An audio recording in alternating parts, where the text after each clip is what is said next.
পরিচয় আপনার নাম কি? আমার নাম মোহাম্মদ রেজাউল করিম।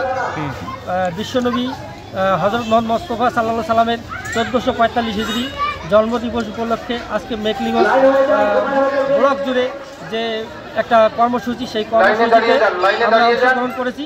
এখন আমরা শহর পরিক্রমা করব মিছিলের মধ্য দিয়ে করে, তারপরে এখানে নবীজির জন্মবৃত্তান্ত থেকে শুরু করে কিছু কোরআন হাদিসের আলোকে নিয়ে আলোচনা হবে। তারপরে করে আমাদের অনুষ্ঠান কর্মসূচি শেষ হবে।